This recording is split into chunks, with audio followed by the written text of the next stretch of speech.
말씀의 제목이 정거기회와 속죄소, 두 번째 시간입니다. 지난 시간에 말씀을 혹 기억하실지 모르겠어요. 성막을 하나님께서 만들라 그렇게 말씀을 하셨죠. 그래서 그 성막이 종국에는 하나님께서 드러내고자 하셨던 그 실체, 그것은 성전 되신 예수 그리스도를 뜻하는 것이었다 그렇게 말씀을 드렸죠. 성전 되신 예수 그리스도.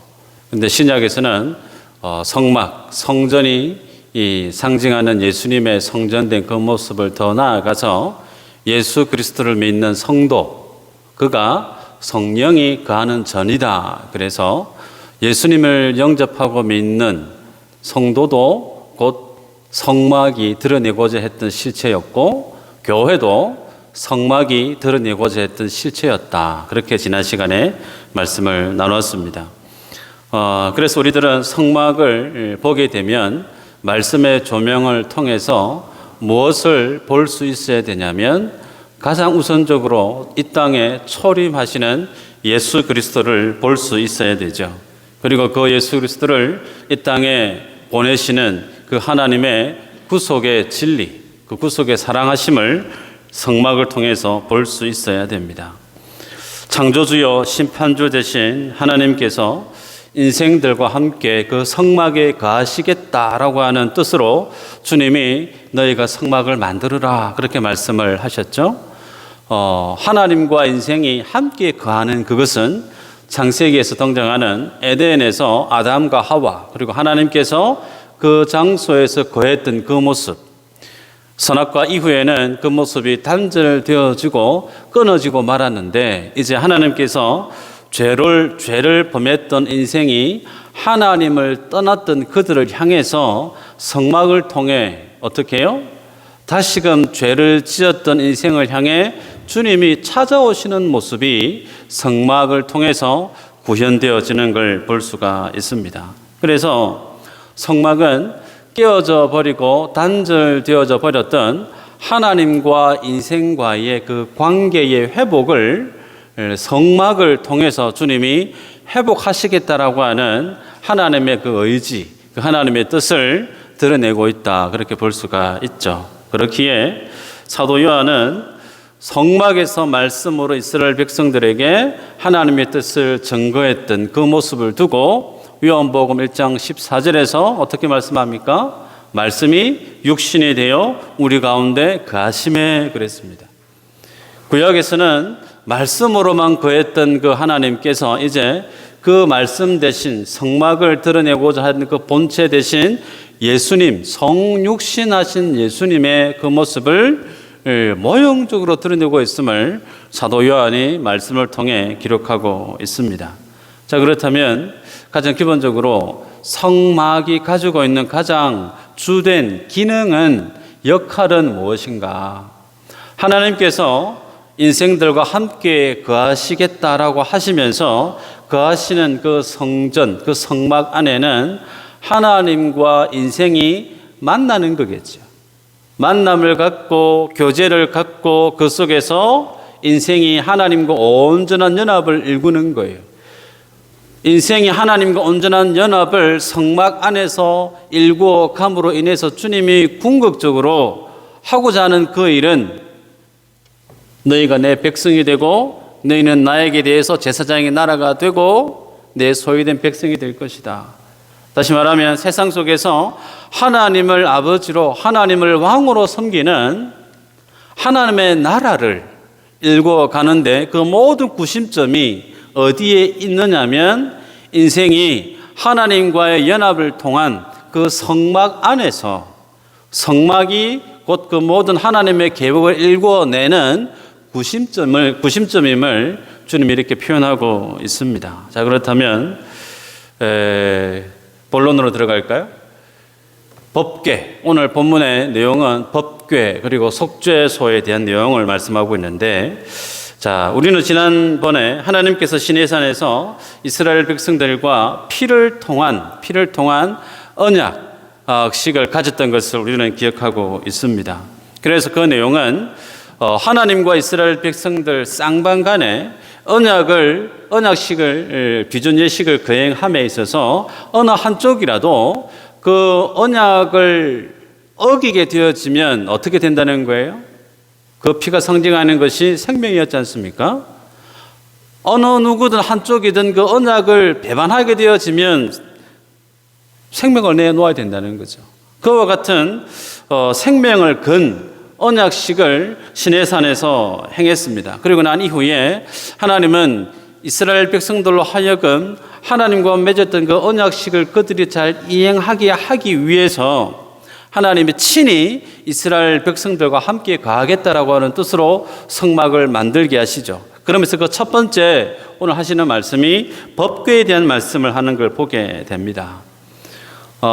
규빗이란 말씀을 하고 있는데 이 규빗 약 한 45cm, 보통 성인 남자의 손끝에서 팔꿈치 거리가 한 규빗으로 보통 이해를 하는데요. 우리에게는 규빗 하면 그다지 잘 이해가 잘 안 되죠. 밑으로 환산을 하면 법궤의 길이는 대략 한 1.2m 정도 돼요. 그리고 높이는 0.7m 정도 됩니다. 그리고 그 성막 안에는 여러 가지 부속 기구들이 있죠. 대략 한 7개 정도의 부속 기구들이 있는데 그 모든 성막들을 구성하는 총 재료들에 대한 가지수를 정리를 하면 대략 한 15가지 종류가 된답니다. 구체적으로 보면 금, 법궤를 만들 때 소요되었던 금 약 1.25톤 되고요. 은은 4.25톤, 놋도 4톤. 상당한 무게와 금전적인 가치들이 성막 안에 포함되어 있음을 보게 되죠. 자, 그런데 그 중에 주님이 오늘 본문에서 가장 먼저 7가지 부속 설비 기구들 중에 법궤, 속죄소를 먼저 언급한다는 것은 뭘 뜻하냐면 그 7개에 가지고 있는 각 하나하나의 의미도 중요하지만 그 모든 것들 중에 최고로 중요한 성막의 핵심적인 기능을 가치를 지닌 것이 뭐라고요? 법궤와 속죄소라는 거예요. 그래서 오늘 하나님께서 여러분이 주보에 보시면 그림이 있죠. 사진이 있는데 겉으로 보면 하나로 그냥 보입니다. 그죠? 그런데 하나가 아니고 2개로 하나님이 각각 구분해서 그것을 만드는 방법에 대해서 쭉 기술하고 있어요. 자, 10절에 보면 궤를 만드는 재료가 조각목으로 기록되어져 있습니다. 조각목은 아시는 것처럼 광야에서 쉽게 흔하게 볼 수 있는 나무, 어떻게 보면 아카시아 나무 계열의 나무다, 그렇게 말씀을 합니다. 그 아카시아 나무의 종류인 조각목을 가지고 법궤를 길이에, 너비에, 높이에 맞춰서 짜죠. 그리고 짜고 난 다음에 그 조각목을 어떻게 해요? 금으로 안과 밖을 둘러쌌습니다. 뿐만 아니라 그 궤, 그 상자의 네 기퉁이에 고리를 만들고 그 고리에 장대를 관통을 해서 제사장들이 이동을 할 때 어깨에 둘러매고 그 궤를 이동할 수 있게끔 그렇게 만들라 주님이 말씀을 합니다. 그런데 이 궤가 가지고 있는 이름이 여러 가지죠. 법궤란 표현도 있고 언약궤라기도 하고 증거궤라고도 해요. 자, 하나님의 말씀을 담았기에 언약궤 이해됩니다. 그런데 하나님께서 증거궤라고 하는 표현을 오늘 본문 속에 쓰고 있는 것을 볼 수가 있습니다. 그 증거궤 안에 들어가 있는 내용물이 하나님께서 오늘 본문에서는 증거판을 그 궤 속에 넣어라 그렇게 말씀을 하고 있지만 히브리서 9장 4절에 보면 그 궤 안에 만나를 담았던 금 항아리, 그리고 아론의 쌍난 지팡이, 그리고 하나님의 말씀을 계명을 담은 2 돌판, 그렇게 보관되어져 있다 그렇게 말씀을 하죠. 자, 그런데 왜 하나님께서 이 언약궤를 증거궤라고 말씀을 하시는가? 이 증거궤는 무엇을 증거하죠? 무언가를 증거하는데 그 증거하는 것이 뭐냐면 하나님 앞에 늘 동일하게 한결같이 하나님 앞에 불순종하고 하나님의 말씀 앞에 정면으로 대적하고 죄악을 범했던 이스라엘의 믿음 없었던 그 모습들을 증거합니다. 여러분, 언약의 두 돌판, 항아리, 만나를 담은 그 항아리, 아론의 쌍난 지팡이, 그것은 아주 영광스러운 그런 하나님의 도구로 쓰였던 물품들이죠. 하나님의 은혜를 상징하고 이스라엘 백성들을 향한 하나님의 축복을 상징했던 그 물품이 왜 도리어 이스라엘 백성들의 죄와 불순종을 상징하는 증거물로 그 모습이 의미가 바뀌어져 버렸는가 볼까요? 자, 구체적으로 보면 시내산에서 우리가 앞서 보았지만 이스라엘을 대표하는 대표성을 띤 이들이 하나님의 보좌를 바라보면서 시내산에서 성만찬을 가지지 않았습니까? 놀라운 그 광경을 경험했던 그들을 두고 하나님께서 모세를 불러 올리시죠. 앞으로 있을 일들에 대해서 주님이 모세와 독대를 하고 있는 그 기간 동안에 이스라엘 백성들이 그 산 아래에서 뭐 하죠? 황금 송아지를 만든단 말이에요. 그 황금 송아지, 자신들을 출애굽을 시켰던 우리의 하나님이다라고 하는 자신의 욕심을 채워줄 자신만의 하나님이라고 하는 우상을 만들어 놓고 뛰며 즐거워하며 예배했던 그 모습을 보게 되죠. 그러면서 모세가 40일 지나고 나서 산에 내려와서 그 광경을 봅니다. 보고 난 이후에 하나님께로부터 받았던 그 언약의 두 돌판을 어떻게 하죠? 깨뜨려 버리죠. 여기서 질문을 드려볼까요? 모세가 하나님의 언약궤 그 안에 들어갈 돌판을 왜 깨뜨렸을까? 1번 기분이 나빠서, 2번 화가 나서. 기분도 나쁘고 화가 날 수 있습니다. 그런데 그런 것 때문에 하나님의 돌판을 깨뜨린 게 아니에요. 우리는 앞서 20장에서 하나님께서 이스라엘 백성들과 언약을 가지시면서 20장에서 하나님이 이스라엘 백성들에게 십계명을 전해 주셨죠. 그 십계명의 제1계명, 유일하신 하나님만을 예배해라. 2계명, 우상숭배면 안 된다. 3계명, 하나님의 이름을 망령되이 불러서는 안 된다.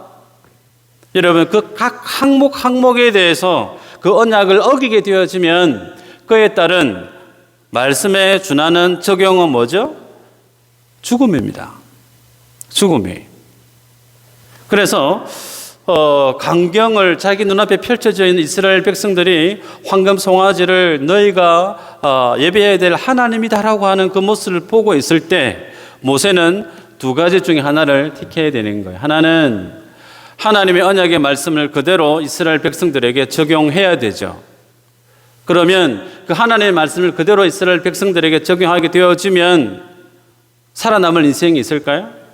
다 죽습니다. 정면으로 불과 며칠 전에 하나님의 십계명의 말씀에 대해서 우리가 다 따르겠습니다. 순종하겠습니다. 율례와 말씀 지키겠습니다. 그들의 입으로 했단 말이에요. 그리고 피를 가지고 하나님 앞에 생명을 건 언약식을 거행했단 말이에요. 그 당시의 문화를 하나님이 그대로 그들에게 보여주면서 피를 통한 언약이 가지고 있는 그 의미가 뭔지를 이스라엘 백성들이 모를 리가 없습니다. 잘 알고 있어요. 그래서 지금의 상황은 하나님의 언약식을 통과한 그들이기 때문에 그 언약식 안에 녹아 있는 그 하나의 법적인 효력이 그대로 발휘되고 있단 말이에요. 그래서 하나님께로부터 받았던 그 계명에 대한 돌판을 그대로 적용해 버리면 이스라엘 백성들은 다 죽습니다. 그렇게 적용을 하든지 아니면 이스라엘 백성들을 살리기 위해서 하나님께로부터 받았던 그 말씀의 돌판을 무력화시키는 거예요. 그러려면 어떻게 해요? 깨내 버려야 되는 거예요. 모세가 어떤 선택을 합니까? 그냥 그 돌판을 깨뜨리는 것으로 보게 되어지죠. 여러분, 이 모습이 마치 무엇을 연상케 하냐면 죄를 범한 이는 인생이에요. 언약식에 따라서 법적인 기준에 근거해서 죄를 범한 이스라엘 백성들은 하나같이 죽음으로 종결되어져야만이 그 언약을 맺었던 하나님의 의가 성취되어지죠. 하나님께는 불의가 있을 수가 없었습니다. 의의 본체 되신 그 주님이 이스라엘 백성들과 언약식을 통과했단 말이에요. 그러면 죄를 범한 그들을 주님이 다 죽여 없애야 되는 게 하나님의 의로우심이에요. 그런데 죄를 범한 이는 인생인데 도리어 깨어지고 버림을 받는 이는 하나님의 생명의 말씀이에요. 마치 이 모습은 죄인들을 구원하기 위해 이 땅에 오셔서 십자가에서 자기 자신을 내어 버려주셨던 예수님의 십자가의 은혜를 고스란히 성경이 모형적으로 그림자로 보여주고 있는 것을 볼 수가 있습니다. 그렇기에 두 돌판이 뭘 상징하냐면 하나님께 대해서 정면으로 불순종하고 죄악을 행했던 그들의 불신앙을 증거합니다. 두 번째, 만나를 담았던 금 항아리. 출애굽기 16장 33절에 보면 분명히 하나님께서 모세를 통한 이스라엘 백성들에게 말씀을 주실 때 광야에 만나가 내릴 때 6째 날에는 2배를 주시죠. 갑절을 주십니다. 그리고 7일째 안식일 날에는 나의 안식일을 거룩히 지키라 그러시면서 만나를 거두러 나가지 말라고 명했죠. 그런데 주일 안식일 날에 이스라엘 백성들이 만나를 거두러 나갑니다. 그 소식을 모세가 듣죠. 그러고 나서 그 나갔던 이들에 대해서 아주 화를 발합니다. 하나님도 그랬고 그렇게 하셨고, 그 이후에 모세가 말하는 것이 뭐냐면 불순종했던 그들의 모습에 대해서 만나를 거두어서 항아리에 담아서 보관해라. 이전에는 만나를 보관해야 될 이유가 없었어요. 근데 불순종했던 그들의 모습을 지적하고 드러내기 위해서 항아리에 만나를 담아 보관해라. 그렇게 명하는 걸 보게 됩니다. 그러면 아론의 쌍난 지팡이는 뭐죠? 민수기 16장에 보면 고라가 모세와 아론을 향하여서 반역을 하죠. 너희만 하나님의 쓰임받는 사람들이냐? 우리도 마찬가지다. 고라가 반역을 해요. 그래서 하나님이 각 지파별로 지팡이를 다 가지고 오라고 그러죠. 그리고 아론의 지팡이도 마찬가지고 하나님의 법궤 앞에 내려놓습니다. 다음 날 되고 나서 다른 지팡이는 그대로 있는데 아론의 지팡이에만 뭐가요? 싹이 나고 나서 거기에 살구 열매가 맺힙니다. 그 모습을 두고 나서 모세가 어떻게 얘기합니까? 표징이 되게 해라. 아론의 쌍난 지팡이를 가져와서 반역한 자에 대한 표징이 되게 해라. 반역한 자에 대한 표징. 그래서 그걸 법궤 안에 보관하라 그렇게 말씀을 하죠. 그렇기에 증거궤가 밝게 드러내고 있는 사실은 인생들은 하나님의 언약의 그 말씀을 지킬 수 없다라는 거예요. 뿐만 아니라 그 인생은 하나님과 언약을 맺었음에도 불구하고 스스로 그 언약을 지키지 않았기 때문에 죽음에서 그 죽음을 벗어날 길이 없는 인생임을 증거궤가 그대로 보여주고 있습니다. 문제는 하나님께서 그 증거궤를 만들고 난 다음에 그곳에 하나님이 지성소인 그곳에 오시겠다는 거예요. 완전하신 그 하나님께서 죄와 짝할 수 없는 그 주님이 이스라엘이 범죄했던 그 죄악을 상징하는 법궤 위에 주님이 오시겠다는 거예요. 그럼 어떻게 되죠?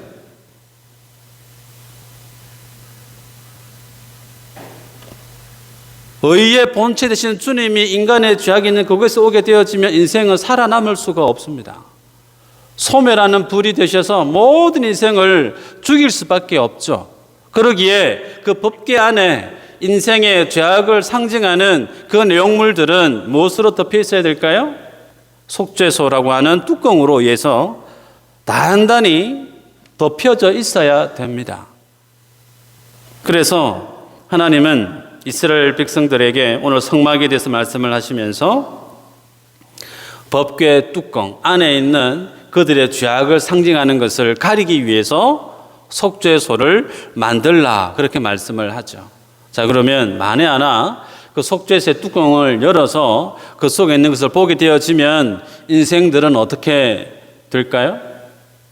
불 보듯 하나님의 심판을 당할 수밖에 없는 겁니다. 성경에는 그와 같은 실사례를 기록하고 있습니다. 사무엘상 6장 19절에 보면 이스라엘과 블레셋이 전쟁을 합니다. 마치 하나님의 법궤를 미신처럼 의지해서 법궤만 있으면 우리가 블레셋 이길 수 있다 여겨서 법궤를 가지고 오는데 그만 블레셋의 그 법궤를 빼앗기고 말죠. 전쟁도 피하고 맙니다.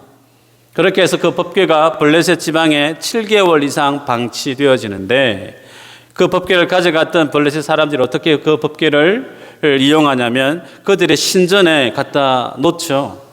다음날 어떻게 됩니까? 우상들이 법궤를 향하여서 절을 하고 엎어져 있는 거예요. 다시 이렇게 세웁니다. 또 그 다음날 되니까 어떻게 되어 있죠? 그 다음에는 넘어져 있는데 우상들의 목이 팔목들이 다 부러져 있는 거예요. 그리고 난 이후에 독종이라고 하는 큰 질병을 하나님 허락해서 블레셋 지경에 있는 많은 사람들을 성경에는 그들을 쳤다 그렇게 기록하고 있습니다. 참다 못해 블레셋 사람들이 그 하나님의 법궤를 다시금 이스라엘로 보내야 되겠다 결정을 하죠. 근데 어떻게 보내야 될지 난감한 거예요. 그래서 짜낸 관은 새끼를 낳은 암소 2마리, 젖 나는 암소에다가 수레에다가 실어서 보내자. 결국은 그렇게 이행을 하는데 그 송아지가 새끼를 두고 어디로 갑니까? 베스메스를 향해서 그냥 가는 거예요. 네. 신기하지 않습니까? 놀랍죠? 네. 그렇게 해서 베스메스로 하나님의 법궤가 이동해 왔는데 법궤 이동해 온 것을 많은 사람들이 기뻐하고 즐거워하는 것까지는 좋았는데 그 안이 어떻게 생겼는지 뭐가 있는지 호기심에 그 법궤 안을 들여다보죠. 그 들여다봄으로 인해서 하나님이 또 동일하게 그들을 쳤다 그렇게 기록하고 있어요. 몇 명이 죽었을까요? 5만 70명이 죽습니다. 여러분 1m 남짓한 그 법궤를 50만 70명이 같이 머리를 들여다보고 봤을까요? 그러지는 않았을 거예요. 문자적으로 그렇게 많은 사람들이 죽었다 그렇게 해석하는 것이 가한지는 모르지만 중요한 것은 하나님은 인생의 죄악에 대해서 심판하신다는 거예요. 그 심판의 수준이 미룰 수가 없는 겁니다. 어느 누구를 막론하고 죄인된 인생은 하나님 앞에 나오면 그와 동시에 죽음이라는 사실을 성경의 사례를 통해서 기록하고 있습니다. 그러기에 하나님은 오늘 본문에서 10절에서 16절까지는 정거궤를 만드는 것에 대해서 언급을 하고 계시고 그 뒤로는 17절에서 22절까지는 속죄소에 대해서 말씀을 하고 계시죠. 자, 여기까지가 법궤에 대한 내용이라면 속죄소는 어떻게 구성되어지는가? 법궤와 속죄소는 겉으로는 똑같은 하나의 구성품으로 되어져 있지만 그 구성하는 재질, 만들어지는 재료는 차이가 크죠. 법궤는 조각목을 가지고 짜고 그 안과 밖을 금으로 둘러싸지만 속죄소는 처음부터 순금으로 다 만들게끔 했습니다. 그리고 길이와 너비가 법궤와 꼭 맞습니다. 그래서 온전히 법궤를 제대로 완벽하게 뚜껑을 닫을 수 있게끔 하나님이 그렇게 말씀하는 걸 볼 수가 있죠. 자, 그렇다면 이 속죄소라고 하는 이 모습 기능이 뭔가? 22절에 보면 거기서 내가 너와 만나고 속죄소 위 곧 증거궤 위에 있는 두 그룹 사이에서 내가 이스라엘 자손을 위하여 내게 명령할 모든 일을 내게 이르리라 그랬습니다. 여기 보면 두 그룹이라 그렇게 표현되어 있는데 쉽게 얘기하면 천사죠. 그 천사가 속죄소 위에 있는데 그 사이에 주님이 오셔서 말씀을 하시겠다 그렇게 기록하고 있습니다. 그렇기에 이 두 그룹 사이가 어떤 기능을 가지고 있느냐면 주님이 이 속죄소 위에 오신다라고 하는 그 속죄소는 두 그룹 사이가 뜻하는 것이 하나님의 보좌를 상징하고 있습니다.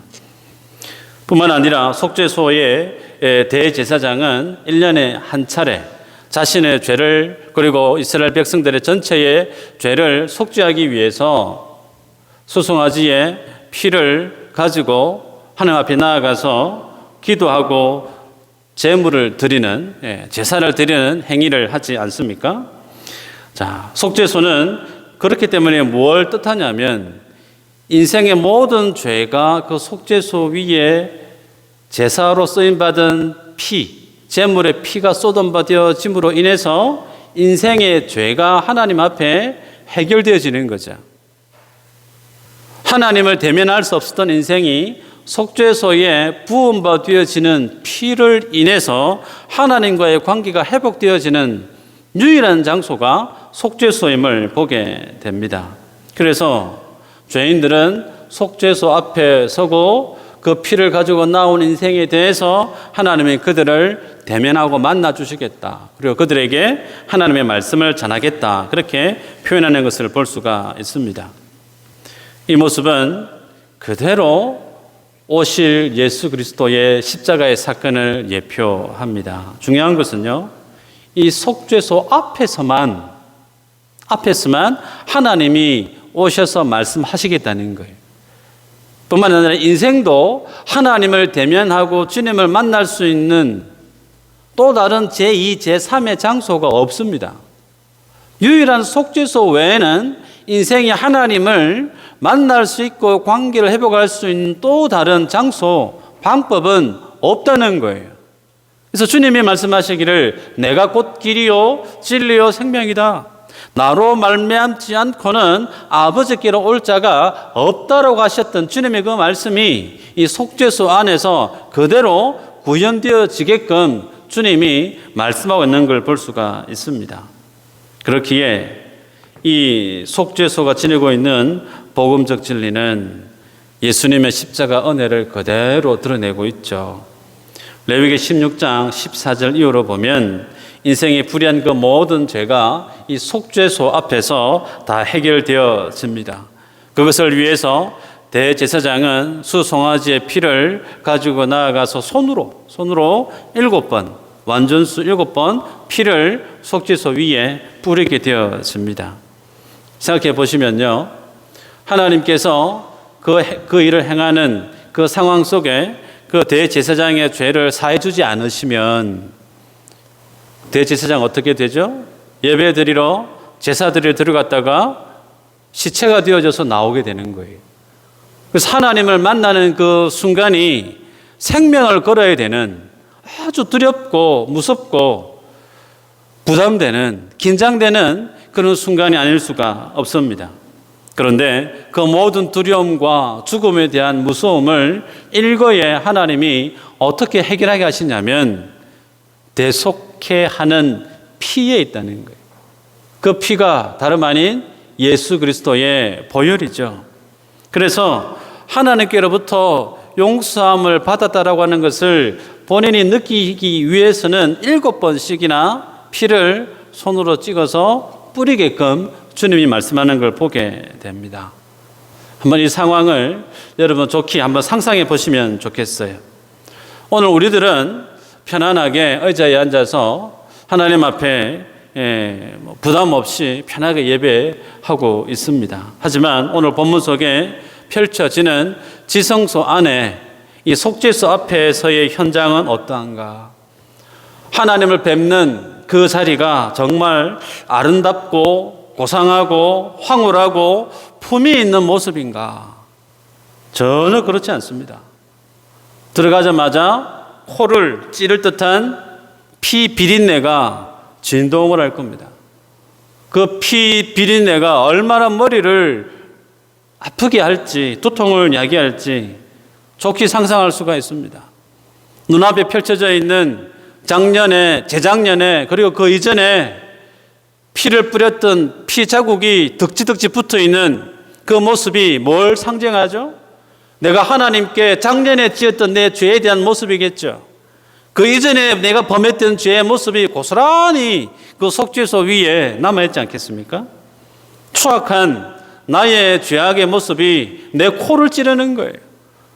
그걸 바라보는 내 눈이 좋게 두려워할 정도로 하나님을 뵙는 그 순간이 무섭고 소스라칠 정도로 두렵지 않았겠느냐 생각할 수가 있습니다.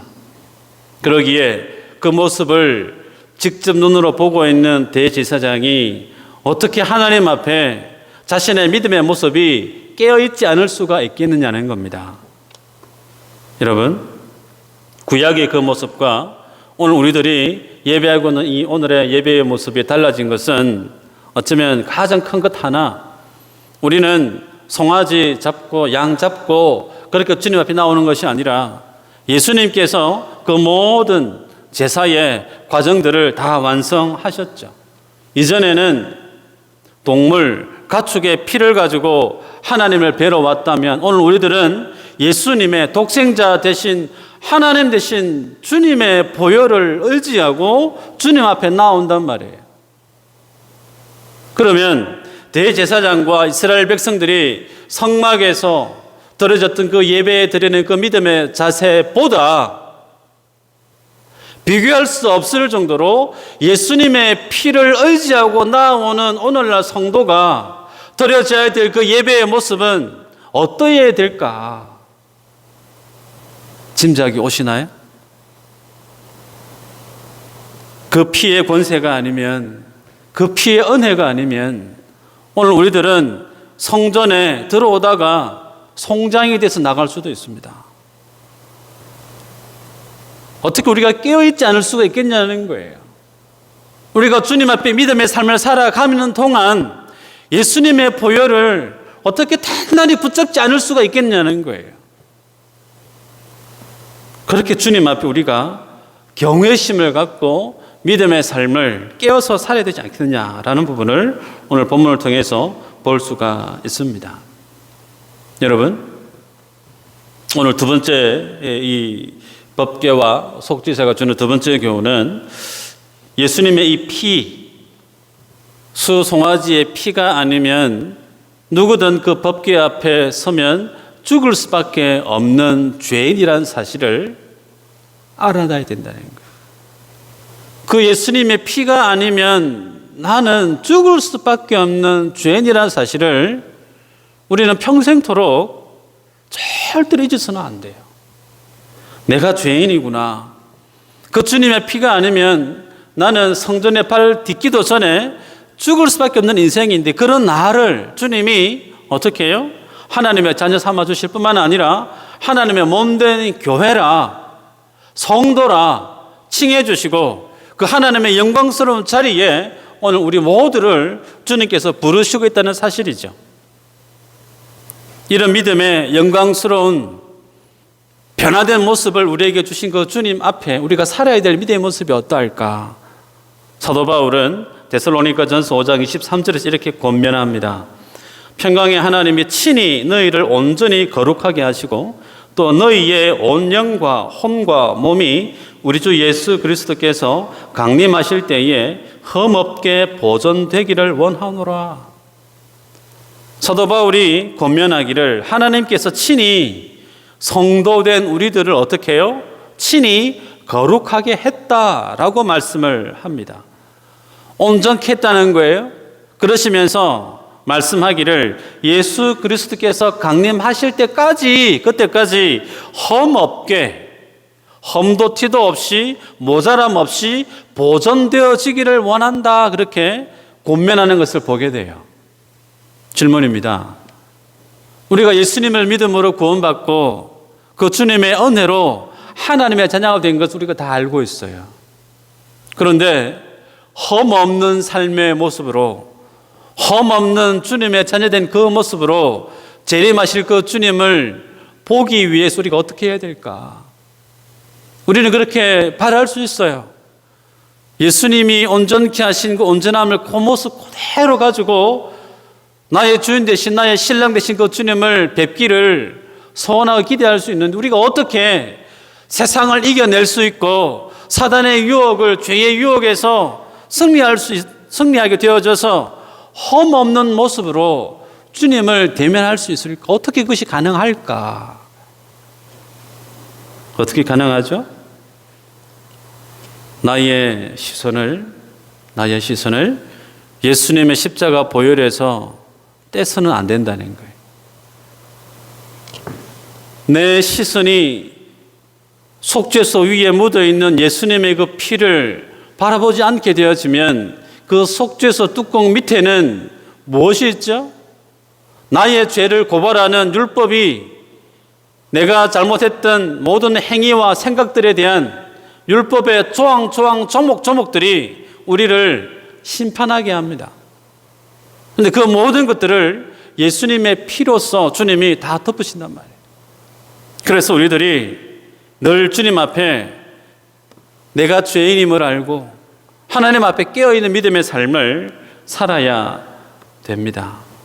오늘 본문에 보면 이 지성소 안에 법궤, 증거궤가 있는데 이 지성소 안에는 성막에는 있는 것이 지성소 안에는 없어요. 그게 뭐냐면 의자가 없습니다. 성막에는 대제사장이 뭐 이런저런 자기 업무를 보다가 다리가 아프면 잠시 앉아서 쉴 수가 있지만 지성소 안에는 의자가 없어요. 그 말의 의미는 대제사장은 절대로 자기의 그 일을 감당할 때 지성소 안에서 앉아서 쉴 수 있다 없다? 못 쉰다는 거예요. 쉼 없이 일해야 되는 거죠. 그게 뭘 뜻하죠? 인간이 죄를 범함으로 쉼 없이 끊임없이 영원한 제사가 대제사장을 통해서 그 지성소 안에서 이루어져야 된다는 거예요. 그 말의 의미는 인생으로 하여금 죄사함을 통한 하나님의 영원한 그 안식, 하나님이 주시는 그 샬롬, 그것은 영원하지 않다는 거죠. 그런데 그 영원하게 되어지기 위해서는 이 땅에 예수님이 오셔서 그 주님의 십자가 사건을 통해서만이 영원한 죄에 대한 용서와 하나님과의 그 관계 회복과 인생으로 하여금 주님이 주시는 위로와 평강과 그 축복을 누리게 되어진다는 거죠. 그 모습을 그렇게 간접적으로 보여주고 있습니다. 이에 대해서 히브리 기자가 9장 28절 이렇게 기록합니다. 이와 같이 그리스도도 많은 사람의 죄를 담당하시려고 단번에 들으신 바 되셨고 구원에 이르게 하기 위하여 죄와 상관없이 자기를 바라는 자들에게 두 번째 나타나시리라, 그렇게 말씀을 해요. 여기서 우리가 눈여겨봐야 될 말씀이 뭐냐면 단번에 하나님 앞에 십자가를 지시고 제사를 드렸다. 단번에 드렸다. 자, 이 단번에 드렸다라고 하는 말의 의미가 한 번, 두 번, 100번, 1000번 수없이 해야 될 그 제사를 뭉퉁거려서 한 번에 그냥 퉁 쳐서 예수님이 제사를 드렸다, 그 뜻이 아니에요. 여기서 하나님이 단번에 예수님이 제사를 드렸다라고 하는 그 말의 의미는 원어적인 뜻은 완전한 제사, 본질적인 제사라는 뜻을 표현하고 있어요. 쉽게 얘기하면 대제사장이 속죄소 앞에 들어가서 해마다 백성들과 자신의 죄를 가지고 송아지의 피를 계속 뿌려야 되겠죠. 그런데 그것이 주님이 원한 것인가? 여러분, 주님은 제사를 원하시는 분이 아니세요. 맞죠? 우리 주님이 번제를 좋아하시고 화목제를 좋아하시고 그런 분 아니세요. 인생으로 하여금 제사를 하나님 허용하신 것은 죄를 범한 인생이 의에 대신 그 주님과의 관계를 회복할 수 없기 때문에 그들의 죄를 사하기 위한 부득불 하나님의 방편이지, 하나님이 인생에게 원하시는 것은 제사가 아니고 온전함이라는 거예요. 온전함. 그런데 그 온전함은 매 해마다 대제사장이 송아지 뿔 묻혀서 속죄소에 바르는 것으로 온전해질 수 없다는 거예요. 한시적이죠. 그러나 그 온전하다라고 하는 그 단번이라고 하는 말의 의미, 그래서 다시 얘기하면 하나님의 의의 수준에 충족되어져서 다시는 제사가 필요 없는 그 제사는 오직 유일한 예수 그리스도의 보혈에 의한 피의 제사, 그것 외에는 하나님의 의의 수준을 완전히 충족시켜주는 제사는 없다는 거예요. 그래서 완전하게 제사를 드렸다.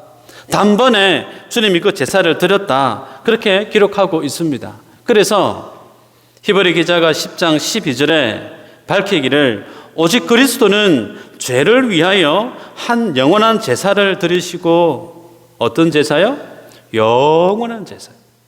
하나님 우편에 앉으사 그 후에 자기 원수들을 자기 발등상이 되게 하실 때까지 기다리시나니 그가 거룩하게 된 자들을 한 번의 제사로 영원히 온전하게 하셨느니라.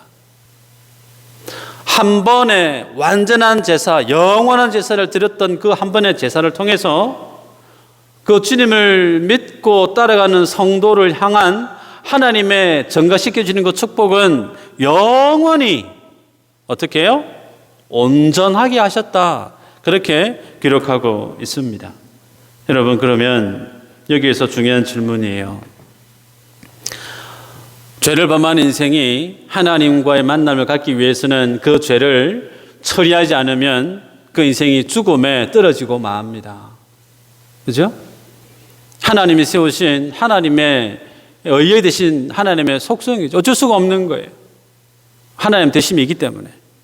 그런데 그것을 주님이 해결하시기 위해서 제사라고 하는 방법을 허용하십니다. 그 제사라고 하는 그 방법은 이후에 예수님이 십자가 사건을 통해서 단번에 제사로 마무리를 지어요.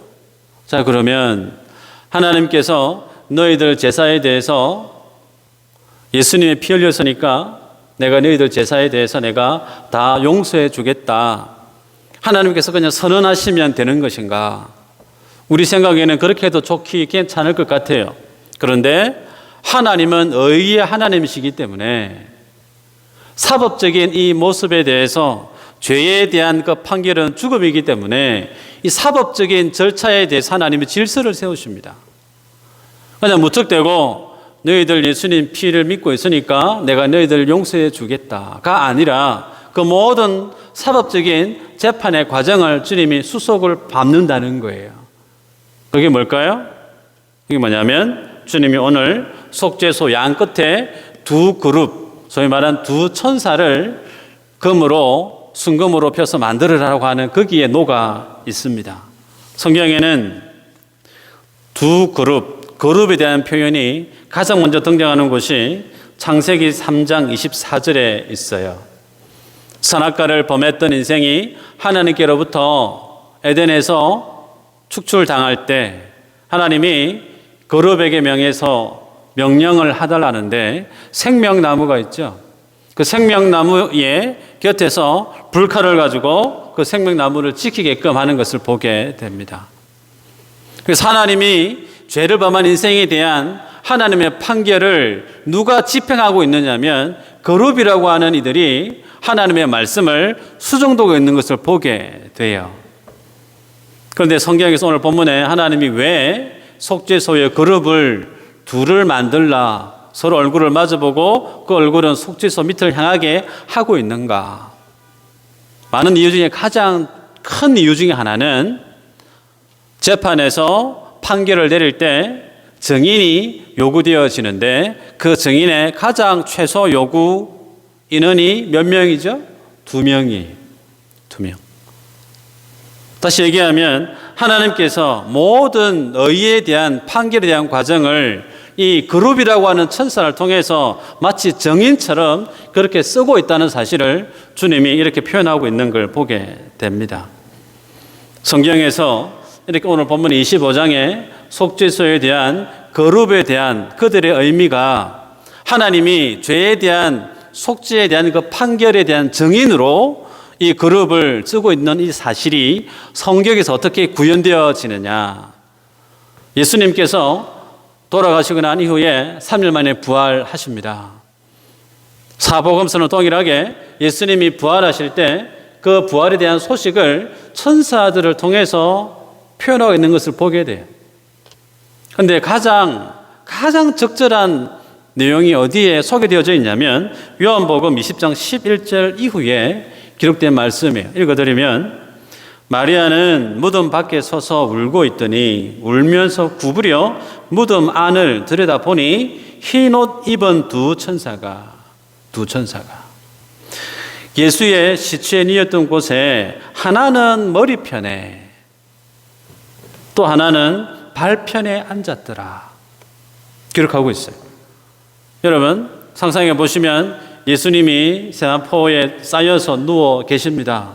근데 천사 하나는 머리편에 앉았고 또 한편은 발편에 앉아서 주님이 누우신 곳을 보고 있다라고 하는 이 모습이 속죄소에 있는 두 그룹의 모습과 똑같이 일치를 해요.